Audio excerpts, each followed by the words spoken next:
سال فرار، سال گریز و انتظار، فصل شکفتن فلز، سال سیاه 2000، سال سقوط عاطفه تا بی نهایت زیر صفر، نهایت مهراج زر، اندیشه تفسیر صفر، تو ذهن ما شیرهای سر، مبنای عشق و احتیاج، روی نوار حافظه، یعنی یه درد بی علاج.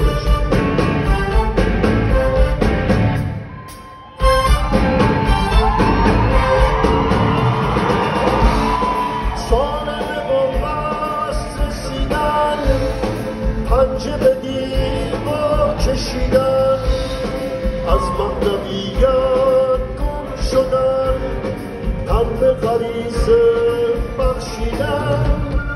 قبیله یعنی یه نفر، همخونی معنا نداره، همبستگی خوابی که تغییر فردا نداره. سال سقوط، سال فرار، سال گریز و انتظار، پاییز تلخ و بهار، سال سیاه 2000.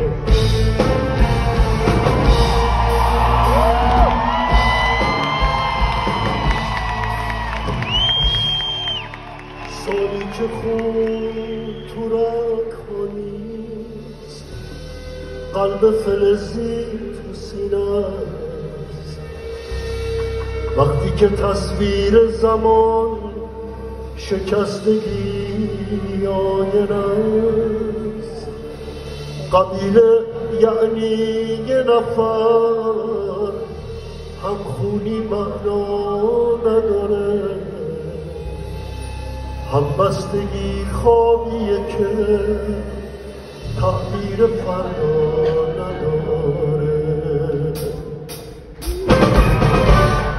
تو اون روزایی که میاد، کسی به فکر کسی نیست، هر کی به فکر خودشه، به فکر فریاد نیست.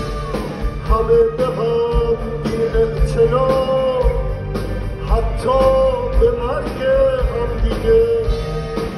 اگه کسی کمک بخواد، کی میدونه چی میگه؟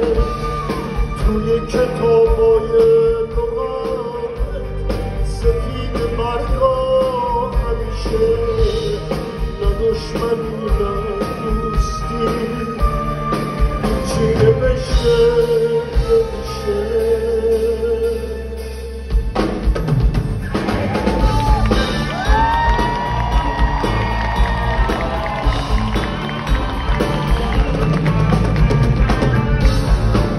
ناگزیره آسمان، سیر صعودی تا صعود، همیشه قصه صدا، تمام با حد سکوت. وقتی که آیی